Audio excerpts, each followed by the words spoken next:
সিজারে বাচ্চা হলে নাকি সন্তান পালনের পূর্ণ সওয়াব পাওয়া যায় না, জান্নাত পাওয়া যায় না, এই কথা কতটুকু সত্য? নিজের ছোট বাচ্চাদের মারধর করলে কি গুনাহ হবে? কেউ আগে কখনো খারাপ কাজ করেছেন, এখন সেগুলো ছেড়ে দিলে কি জান্নাতে পাবে? মহিলারা কি কবরস্থানে যেতে পারবেন এবং কবর জিয়ারত করতে পারবেন? জান্নাতে আমার ওয়াইফকে কি আমি পাবো? আল্লাহ না করুন, আমি যদি জাহান্নামবাসী হই আর আমার স্ত্রী যদি জান্নাতবাসী হন, তাহলে আমার স্ত্রী কি অন্য কারো হয়ে যাবে? এমন আমলের কথা বলেন যে আমল করলে আমার ওয়াইফ অন্য কারোর জন্য জায়েজ হবে না। পারফিউম ব্যবহার করা মহিলাদের জন্য হারাম, কিন্তু বাইরে যাওয়ার পর অনেকের ঘামের গন্ধ আসে, এটা অনেকের অসুবিধা হয়, সেক্ষেত্রে করণীয় কি? প্রত্যেক সালাতেই কি সানা পড়তে হবে নাকি শুরুতে একবার পড়লেই হবে? ইস্তেঞ্জার পর কি টিস্যু ব্যবহার করা বিরাত? আল্লাহ রাসূল সাল্লাল্লাহু আলাইহি ওয়াসাল্লাম তো টিস্যু ব্যবহার করেন। স্বামীকে খুশি করার জন্য ফর্সা হওয়ার ক্রিম ব্যবহার করা যাবে কিনা? মৃত ব্যক্তির লাশ, বিশেষ করে মহিলার লাশকে ভিডিও কনফারেন্সের মাধ্যমে দূর দূরান্তের আত্মীয় স্বজনকে দেখানো যাবে? ওযু ছাড়া নাপাক অবস্থায় সালাম দিলে কি সওয়াব পাওয়া যাবে? খাওয়ার সময় সালাম দেওয়া যাবে কিনা? নামাজ অবস্থায় ওযু চলে যেতে চায়, এমন অবস্থায় ওযু আটকিয়ে রেখে নামাজ আদায় করা যাবে কি? 4 রাকাত নামাজের বদলে 3 রাকাত পরে সালাম ফিরালে কি করণীয়? এটা পরে মনে পড়েছে। ছোট বাচ্চার প্রসাব গায়ে লাগলে কি নামাজ হবে? অমুসলিমদের সালাম দেওয়া যাবে কিনা? মানুষের নামে মিথ্যা অপবাদ দেওয়া সম্পর্কে ইসলাম কি বলে? দাঁড়িয়ে পেশাব করলে কি গোসল করা ব্যতীত নামাজ হবে না? বিলম্ব না করে চলুন আমরা প্রবেশ করি আপনাদের প্রশ্নগুলোর উত্তর দেওয়ার পালায়। আমি প্রথমে দেখতে পাচ্ছি নুসরাত কবির উর্মি, আপনি লিখেছেন অজুর পরে ভেসলিন, গ্লিসারিন ইত্যাদি ব্যবহার করলে অজু বা নামাজের কোনো ক্ষতি হবে কি? না, অজু বা সালাত ভঙ্গের সুনির্দিষ্ট কারণ আছে, সেই কারণগুলো না পাওয়া গেলে অজু বা সালাত ভঙ্গ হবে না। বিধায় ভেসলিন বা গ্লিসারিন ইত্যাদি ব্যবহার করলে ওযু নষ্ট হবে না, সালাতের কোনো অসুবিধা হবে না, কারণ এগুলোর ফলে ওযু ভঙ্গের কোনো কারণ পাওয়া যায় না। ওযু ভঙ্গের মৌলিক কারণ হলো শরীর থেকে যদি নাপাক বের হয় বা নাপাক বের হওয়ার মতো যথেষ্ট সম্ভাবনা তৈরি হয়, তাহলে সেক্ষেত্রে ওযু ভঙ্গ হয়। এছাড়া সাধারণত ওযু ভঙ্গ হয় না। অতএব ভ্যাসলিন, গ্লিসারিন ইত্যাদি আপনি ব্যবহার করেছেন, কোনো নাপাক বের হয়নি আপনার শরীর থেকে, বিধায় ওযু ভঙ্গ হবে না। আবির হোসেন, আপনি লিখেছেন জান্নাতে আমার ওয়াইফকে কি আমি পাবো? আল্লাহ না করুন, আমি যদি জাহান্নামবাসী হই আর আমার স্ত্রী যদি জান্নাতবাসী হন, তাহলে আমার স্ত্রী কি অন্য কারো হয়ে যাবে? এমন আমলের কথা বলেন যে আমল করলে আমার ওয়াইফ অন্য কারোর জন্য জায়েজ হবে না। দেখুন ভাই আবির, স্বামী স্ত্রী পরস্পরের প্রতি ভালোবাসা থেকে আমরা এই ধরনের প্রশ্ন করে থাকি, কিন্তু আমাদের মনে রাখতে হবে যে এই দুনিয়ার ভালোবাসা, এই দুনিয়ার মমতা, এগুলো আমাদের এখন অনেক বড় মনে হচ্ছে আমাদের কাছে। কিয়ামত সম্পর্কে আল্লাহ তাআলা বলেছেন যে ইন্না যালজালাতাস সাআতি শাইউন আযীম ইয়াওমা তারাউনাহা তাযহালু কুল্লু মুরজিআতিন আম্মা আরদাআত। মহাপ্রলয় যে হবে, কিয়ামত বা আপনার হিসাব দিবস তো অনেক পরে, সেটির যে সূচনা হবে মহাপ্রলয়ের মাধ্যমে, সেই মহাপ্রলয় সম্পর্কে আল্লাহ তাআলা বলেছেন এটা বিশাল বড় একটা বিষয় হবে। এত বড় বিষয় হবে যে দুগ্ধদানকারিণী মা নিজের দুধ দেওয়া সন্তান কথা ভুলে যাবেন এই ভয়াবহতায়, এবং গর্ভধারণকারী মার গর্ভে সন্তান আছে সে কথা ভুলে যাবেন ভয়াবহতার কারণে। মানে ভয়াবহতাটা কোন পর্যায়ে চলে যাবে, এসব ভালোবাসা এগুলো গৌণ হয়ে যাবে তখন যদি ওই পরিস্থিতির মুখোমুখি আমরা পড়ি। তো সেই জন্য আমরা ওই পরিস্থিতির কথা আঁচ করতে না পারার কারণে আমাদের কাছে আমাদের ভালোবাসাটা বড় হচ্ছে বা বড় করে আমরা দেখছি।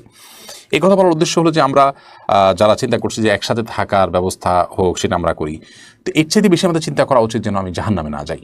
আমার আল্লাহ না করুক জাহান্নামের ফয়সালা যদি হয়, তাহলে সেক্ষেত্রে একসাথে থাকা না থাকা এগুলো আমার মাথায় আসবে না, এগুলোর চেয়ে অনেক বড় বিষয় ঘটে যাবে।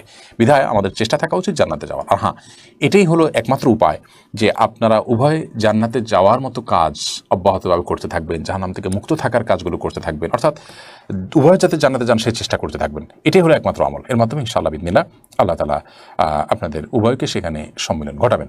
এর বাইরে স্বামী স্ত্রী একজন জাহান্নামে গেলে আরেকজন জান্নাতে গেলে তার কি হবে, তার অন্য কারোর হয়ে যাবেন কিনা তিনি, এ বিষয়ে কোরআন হাদিসে আলাদা করে কোনো কিছু বলা নেই। এর প্রকৃত স্বরূপ কি হবে সেটা একমাত্র আল্লাহ রাব্বুল আলামিন ভালো জানেন। আলামুল গায়বের বিষয়, অদৃশ্যের জগতের বিষয় কি হবে না হবে আমরা ধারণা করে কোনো কথা বলতে পারি না। তবে আল্লাহ রাব্বুল আলামিন যা ফয়সালা করবেন সেটাই হবে, এবং আমি যদি আল্লাহকে সন্তুষ্ট করে দুনিয়া থেকে যেতে চাই তো আমার চাওয়ার বাইরে কিছু হবে না ইনশাআল্লাহ তাআলা। ছোট বাচ্চার প্রসাব গায়ে লাগলে কি নামাজ হবে? ছোট বাচ্চার, ছোট শিশুর যে পেশাব, সেটাও কিন্তু বড়দের পেশাবের মতো নাপাক। অতএব সেটা যদি গায়ে বা কাপড়ে লাগে, যে জায়গায় লাগে সেটাকে ধুইতে হবে। পার্থক্য এতটুকু, যদি দুগ্ধপোষ্য ছেলে শিশু হয় তাহলে তার পেশাবের ছিটা যেহেতু অনেক বেশি ছড়ায় না কন্যা শিশুর তুলনায়, এই জন্য তার পেশাবের উপর পানি ছিটা দিলে সেটা যথেষ্ট হয়ে যাবে। আর কন্যা শিশু যদি হয়, সেটা যেহেতু তার পেশাব যেহেতু একটু ছড়ানোর আশঙ্কা বেশি থাকে, এবং আরও নানা কারণে অনেক কারণ এবং রহস্য আছে যেগুলো আমরা জানি না, তো সেগুলোর ভিত্তিতে কন্যা শিশু হলে, সেই দুগ্ধপোষ্য হলেও যে জায়গায় লাগবে তার পেশাব, সেই জায়গাটা কাপড়ের জাস্ট ওই অংশটুকু ধুয়ে নিলে পাক হয়ে যাবে। খোলাসা কথা হলো যে ছোট বাচ্চাদের পেশাব যদি কাপড়ে লাগে কিংবা শরীরে লাগে সেটা নাপাক হবে, সেটাকে পাক করার চেষ্টা করতে হবে বড়দের পেশাব থেকে যেভাবে পাক করার চেষ্টা করা হয়। তবে হ্যাঁ, দুগ্ধপোষ্য যে দুধের উপরেই টিকে থাকে এরকম ছোট ছেলে শিশু হলে সেক্ষেত্রে পাকের পদ্ধতির ক্ষেত্রে কিছুটা শিথিলতা আছে, পানির ছিটা দিলে পাক হবে। তবে সেক্ষেত্রে ধুয়ে ফেলাটাই হলো সংশয়মুক্ত। বিশেষ করে আপনার অনেক সময় খুঁতখুঁতির স্বভাব থাকে অনেকের মধ্যে সন্দেহ থাকে, মনের প্রশান্তির জন্য পুরোটা ধুয়ে ফেললে সেটা অবশ্যই উত্তম এবং ভালো, কারণ পেশাব থেকে পরিচ্ছন্ন থাকা নির্দেশনা হাদিসে রয়েছে। সুলতানা রাজি আপনি লিখেছেন, মহিলারা কি কবরস্থানে যেতে পারবেন এবং কবর জিয়ারত করতে পারবেন? মহিলারা কবরস্থানে যেতে পারবেন কি পারবেন না এ বিষয়ে ফোকাহে কেরামের মধ্যে একাধিক মত রয়েছে। অনেক ফোকাহে কেরাম তথা জমহুর, বেশিরভাগ ফোকাহে কেরামের মতে মেয়েরা কবরস্থানে যাবেন না, শুধু পুরুষরা কবরস্থানে যাবেন। জমহুর ফোকাহে কেরামের দলিল হলো নবী করিম সাল্লাল্লাহু আলাইহি সাল্লামের সে হাদিস, যে হাদিসে বর্ণিত হয়েছে যে আন্না রাসূলুল্লাহ সাল্লাল্লাহু আলাইহি সাল্লাম লানা যাওয়ারাতিল কুবুর, ওই সমস্ত মেয়েদের প্রতি আল্লাহ তাআলা লানত বর্ষিত হয়, তারা কবর জিয়ারত করতেই থাকে। তিরমিজিতে হাদিসটি বর্ণিত হয়েছে। তো এই হাদিসের আলোকে মহিলাদেরকে কবর জিয়ারত করাটা ব্যাপারে জমহুর বা সংখ্যাগরিষ্ঠ ফোকাহে কেরাম নিরুৎসাহিত করেছেন এবং মাকরুহ বলেছেন। এর আরও নানা কারণ তারা উল্লেখ করে থাকেন, যে তারা অনেক বেশি আবেগপ্রবণ হয়ে থাকেন, সেখানে ভেঙে পড়বেন এবং তুলনামূলকভাবে পুরুষদের চাইতে আবেগপ্রবণ হওয়ার কারণে সেখানে অনভিপ্রেত কোনো পরিস্থিতির তৈরি হতে পারে। তাছাড়া কবরস্থানে গ্যাদারিং থাকে পুরুষদের অনেক বেশি, সেখানে তারা গেলে তাদের প্রাইভেসি লঙ্ঘন হতে পারে। এই জাতীয় আরও অনেক কারণের ভিত্তিতে মহিলাদের কবর জিয়ারতের ব্যাপারে জমহুর বা সংখ্যাগরিষ্ঠ উলামারা নিরুৎসাহিত করেন। ফোকাহে আহনাফ এর বিশুদ্ধ মত অনুযায়ী, ফতোয়া অনুযায়ী মেয়েরা কবর জিয়ারত করতে পারবে। পুরুষদের জন্য কবর জিয়ারত করা মুস্তাহাব, মেয়েদের জন্য কবর জিয়ারত করাটাকেও তারা মুস্তাহাব বলেন। এবং যে হাদিসে কবর জিয়ারতকারী নারীদের প্রতি লানত এবং অভিশাপের কথা বর্ণিত আছে, তার জবাবে তারা বলেন যে সেখানে আসলে হাদিসের ভাষ্যটা হলো জাওয়ারাতুল কুবুর, অর্থাৎ যারা কবরস্থান জিয়ারত করতেই থাকে, ওখানে পড়ে থাকে অনেক বেশি, তাদের প্রতি এই ভৎসনা এসেছে। কিন্তু মাঝে মধ্যে কবর জিয়ারতকারী যারা, তাদের জন্য এটি প্রযোজ্য নয়। অতএব কোনো নারী যদি নিজেকে নিয়ন্ত্রণ করতে পারেন, সেখানে গিয়ে তিনি ভেঙে পড়বেন না, কোনো অনভিপ্রেত পরিবেশ তৈরি হবে না, এরকমটি তিনি নিশ্চিত করতে পারেন, নিজের প্রতি আস্থা থাকে, তাহলে সেক্ষেত্রে তিনি সেটি করতে পারেন এবং কবর জিয়ারত করাতে অসুবিধা হবে না ইনশাআল্লাহ বিইذনিল্লাহ। এরপর আশিক রহমান আপনি লিখেছেন, মৃত ব্যক্তির লাশ, বিশেষ করে মহিলার লাশকে ভিডিও কনফারেন্সের মাধ্যমে দূর দূরান্তের আত্মীয় স্বজনকে দেখানো যাবে? মৃত ব্যক্তির লাশ যদি নিজের কোনো আত্মীয় স্বজনকে দেখান দূরের, আর মৃত ব্যক্তি মহিলা হয়, যাকে দেখাচ্ছেন তিনি যদি তার মাহারাম হয়, তাহলে দেখালে গুনাহ হবে না। তবে সেটাকে ভিডিও করে রাখা, ছবি তুলে রাখা অবশ্যই অনুচিত কাজ, কারণ মৃত্যুর পর মানুষের আকৃতিতে অনেক সময় পরিবর্তন হয়, কিছুটা বিকৃতি ঘটে থাকে। এগুলোকে ধারণ করা, রাখা বা বিভিন্ন জায়গায় প্রচার করানোর সময় মৃত ব্যক্তির জন্য অপমানের হয়, যেটা তিনি জীবদ্দশায় হয়তো পছন্দ করতেন না, যে তার বিকৃত কোনো রূপকে কেউ প্রচার করুক, সেজন্য রেকর্ড করে রাখা অনুচিত। তবে লাইভে যদি দেখানো হয় তার কোনো মাহরামকে, যাতে পর্দার কোনো বিধান লঙ্ঘন না হয়, তাহলে সেক্ষেত্রে কোনো হারাম কিছু হবে না বলে আশা করি। তবে মনে রাখতে হবে খুব দ্রুততার সাথে আপনার দাফন কাফনের ব্যবস্থা করা, এই সমস্ত লাইভ কনফারেন্স এগুলো করতে যেন খুব বেশি বিলম্ব না করা হয়, সে বিষয়টি অনেক গুরুত্বপূর্ণ। কারণ আসরিউল জানাজা হাদিসে আসছে, জানাজা খুব দ্রুততার সাথে তোমরা দাও। এমনি মানিক ইসলাম লিখেছেন, মানুষের নামে মিথ্যা অপবাদ দেওয়া সম্পর্কে ইসলাম কি বলে? এটা অত্যন্ত জঘন্য অপরাধ। বিশেষ করে চারিত্রিক বিষয়ে যদি মিথ্যা অপবাদ দেওয়া হয়, তাহলে তো তার জন্য বেত্রাঘাতের শাস্তি পর্যন্ত ইসলাম রেখেছে। বিধায় কারোর নামে মিথ্যা অপবাদ দেওয়া এটা অত্যন্ত জঘন্য বিষয়, এবং বান্দার হকের ভিতরে অত্যন্ত বড় ধরনের একটি হক, যে মানুষ সম্পর্কে মিথ্যা অপবাদ না দেয়া। যদি এটা করে কেউ, তাহলে তিনি কবিরা গুনাহে লিপ্ত হলেন এবং জাহান্নামে পতিত হওয়ার মতো শাস্তি উপযুক্ত হলেন। আল্লাহ তাআলা আমাদেরকে হেফাজত করেন। আলাউদ্দিন ফারাবি আপনি লিখেছেন, ইস্তেনজার পর কি টিস্যু ব্যবহার করা বিদআত? আল্লাহ রাসূল সাল্লাল্লাহু আলাইহি ওয়াসাল্লাম তো টিস্যু ব্যবহার করেন।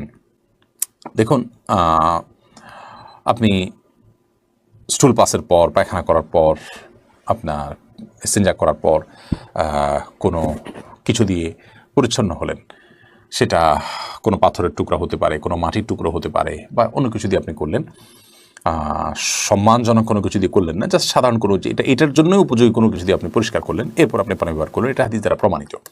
অতএব সেটা আপনার ঢিলাই হইতে হবে, অর্থাৎ মাটির চাকাই হতে হবে, কিংবা পাথরের কুচি টুকরাই হতে হবে, এটা বাধ্যতামূলক না। টিস্যু নবী সাল্লাল্লাহু আলাইহি ওয়াসাল্লাম ব্যবহার করেনি, নবী করিম সাল্লাল্লাহু আলাইহি ওয়াসাল্লাম থেকে কাপড়ও ব্যবহার করেনি, তার সময় এই সুতা, এই কাপড় ছিল না। নবী করিম সাল্লাল্লাহু আলাইহি ওয়াসাল্লাম তো চশমা ব্যবহার করেনি, তার সময় এটা ছিল না।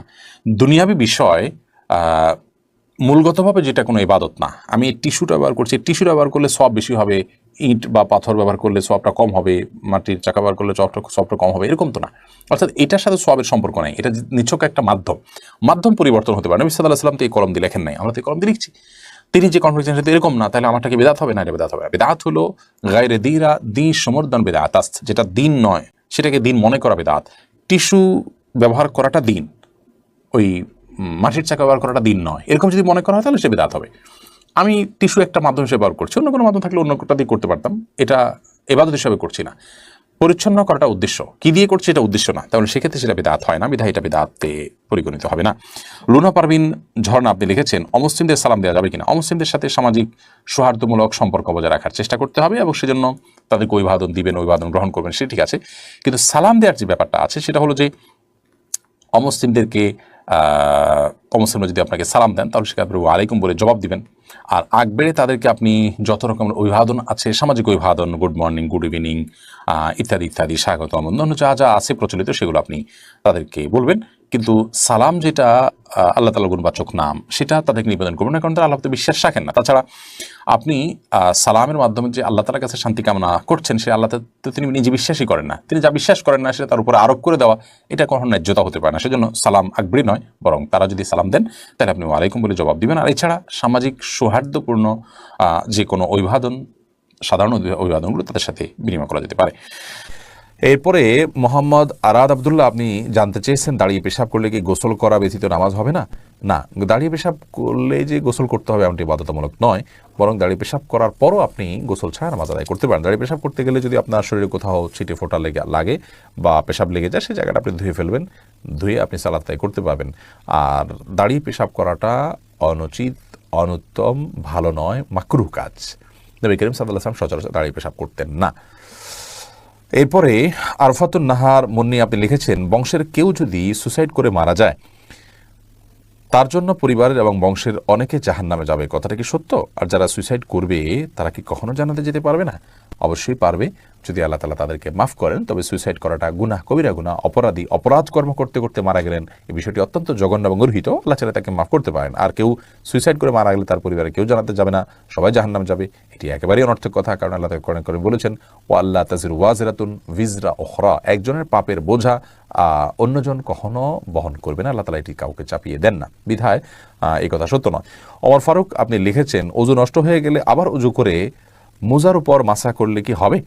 অজু যদি নষ্ট হয়ে যায়, নতুন করে অজু করেছেন, পরিপূর্ণ অজু করেছেন, সে অজুতে পাও ধুয়েছেন, এরপরে আপনি যদি মোজা পরেন, সে মোজার উপরে আপনার বাসাবাড়ি থাকলে 24 ঘন্টা পর্যন্ত যতবার অজু করবেন, আর মোজা না খুলে পাও ধোয়ার পরিবর্তে মোজার উপরে এভাবে ভেজা হাত টেনে দিয়ে মাসা করলে চলবে। শর্ত হলো মোজা চামড়ার হতে হবে, অথবা এমন কাপড়ের মোজা হতে হবে যেটা অত্যন্ত শক্ত, অত্যন্ত মজবুত। এমন না হয় যে মাসা করলেন আর ভিতরে ভিজে গেল, কিংবা মোজা পরলেন তো আপনার চামড়া দেখা গেল এত পাতলা বা খুব বেশি ঠুনকো, বরং খুব মজবুত ধরনের কাপড়ের মোজা যদি হয়, যেটা পরে দীর্ঘ পথ হেঁটে যাওয়া যায়, এরকম মোজার উপরে মাসা করা জায়েজ হবে। এস এ হাবিব আপনার প্রশ্নটি আপনি লিখেছেন, নিজের ছেলেকে আব্বু এবং মেয়েকে আম্মু সম্বোধন করে ডাকা যাবে কিনা? স্নেহের জায়গা থেকে বা মমতা করে তাদেরকে আব্বু বা আম্মু ডাকতে কোনো অসুবিধা নেই। এটার উপকার্থে আব্বু আম্মু ডাকা হয়। আব্বু আম্মু ডাকার মানে এই না যে আমার কাগজে কলমে জন্মদাতা পিতা বা মাতা হিসেবে তাদেরকে ঘোষণা দিলাম, এরকম তো আর কেউ করে না। অতএব স্নেহের বশে তাদেরকে আব্বু কিংবা আম্মু ডাকাতে কোনো সমস্যা নেই। সুমন আহমেদ আপনি লিখেছেন, 4 রাকাত নামাজের বদলে 3 রাকাত পরে সালাম ফিরালে কি করণীয়? এটা পরে মনে পড়েছে। ফরজ নামাজ যদি 4 রাকাত যায়, 3 রাকাত সালাম ফিরে ফেলান, তৎক্ষণাৎ মনে পড়লে তো আরেক রাকাত পড়ে শেষে তাসাহুদ নামাজ হয়ে যাবে। কিন্তু আপনি উঠে চলে গেছেন, অন্য কাজ করছেন, তারপরে মনে পড়েছে, তাহলে আবার আপনাকে সে সালাত আদায় করতে হবে। এরপরে আব্দুল মা এই আইডি থেকে আপনি লিখেছেন, মাথার চুল কি কালার করা সম্পর্কে ইসলামের শরীয়ত কি বলে? মাথার চুল কালার করতে পারেন, বিশেষ করে সাদা যখন হয়ে যায়, তখন নবী করিম সাল্লাল্লাহু আলাইহি ওয়াসাল্লাম এর হাদিস অনুযায়ী এটাকে কালার করাটাই হলো উচিত এবং সুন্নাহ। তিনি বলেছেন, ইহুদিরা সাদা চুল রাখে, তোমরা এটাকে কালার করবে, ওয়াজান্নিবু সাওয়াদ, তবে তোমরা কালো কালার থেকে বিরত থাকবে। অতএব মেহেদি বা এই জাতীয় কোনো ন্যাচারাল কোনো কিছু যদি আপনি কালার করতে পারেন, সেটা সুন্নাহ। নাইমা সুলতানা আপনি লিখেছেন অজু করার পর সাবান ব্যবহার করলে অজু হয় কিনা? অজু হবে, কোনো অসুবিধা নেই, সাবানের ব্যবহার করলে অজু ভঙ্গের কোনো কারণ হয় না। শেখ আফরোজা নিজম আপনি লিখেছেন কেউ আগে কখনো খারাপ কাজ করেছেন, এখন সেগুলো ছেড়ে দিলে কি জান্নাতে পাবে? অবশ্যই সেগুলো ছেড়ে দিয়ে সেগুলোর জন্য যদি আল্লাহর কাছে মাপ চান, তওবা করেন, ইনশাআল্লাহ বিদিনিল্লাহ আপনি তার মধ্যে দিয়ে তিনি জান্নাতে যেতে পারেন।